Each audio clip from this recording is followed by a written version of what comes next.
Saudara-saudari, harapan dan doa saya ketika kita mendengarkan firman Tuhan yang baru malam ini, hati dan pikiran kita akan dijamah dan dicerahkan oleh Roh Kudus sehingga kita bisa menjangkau mereka yang membutuhkan, terlepas dari betapa berbedanya mereka dengan kita. Oleh sebab itu, judul pelajaran ulasan sekolah sahabat kita pada malam hari ini adalah para pengungsi dan imigran Selasa 21 November 2023. Topik tentang para pengungsi dan imigran adalah sangat sengit diperdebatkan oleh karena jumlah mereka yang semakin banyak. Entah mereka dipindahkan karena perang atau bahkan bencana alam, serta mereka yang mau mengharapkan keadaan ekonomi yang lebih baik kelak. Ada banyak jutaan para pengungsi dan imigran saat ini mencari perlindungan di negeri-negeri asing, dan mereka benar-benar membutuhkan pertolongan.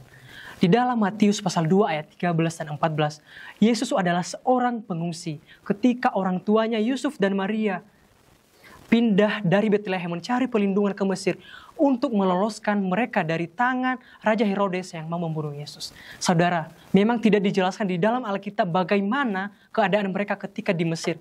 Namun tidak sukar bagi kita untuk membayangkan bagaimana tantangan yang mereka hadapi. Dan ini paralel dengan kehidupan para pengungsi juga saat ini yang sedang mencari perlindungan di negeri-negeri asing. Ada banyak orang Kristen, orang Muslim, Hindu, Buddha yang saat ini mencari perlindungan di negeri-negeri asing. Saudara, akan sangat mudah bagi kita untuk bersahabat dengan orang-orang yang mempunyai budaya dan bahasa yang sama dengan kita. Tetapi akan ada tantangan yang besar untuk menemukan persamaan di antara para imigran dan pengungsi. Karena kita tidak mempunyai makanan yang sama, tidak berbahasa yang sama, dan bahkan tidak mempunyai nilai-nilai agama yang sama. Namun Injil mengajak kita untuk boleh menjangkau mereka yang membutuhkan, terlepas dari betapa berbedanya mereka dengan kita. Firman Tuhan di dalam Ulangan pasal yang ke-10 ayat 19 mengingatkan kita.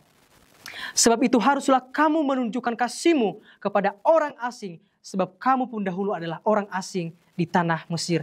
Dan dilanjutkan di dalam Mazmur 146 ayatnya yang ke-9, firman Tuhan mengatakan, Tuhan menjaga orang-orang asing, anak yatim dan janda, ditegakkannya kembali, tetapi jalan orang fasik dibengkokkannya. Dan dilanjutkan di dalam Roma 12 ayat 13 mengatakan, bantulah dalam kekurangan orang-orang kudus dan usahakanlah dirimu untuk selalu memberikan tumpangan. Pertanyaannya sekarang, bagaimana kita boleh melayani para pengungsi dan imigran? Saudara-saudari, kita harus dapat melakukan sebisa mungkin yang bisa kita lakukan untuk melayani orang-orang yang telah melewati masa sulit ini. Dan jangan lupa untuk berdoa, serta mencari informasi para pengungsi dan imigran dimanapun kita berada.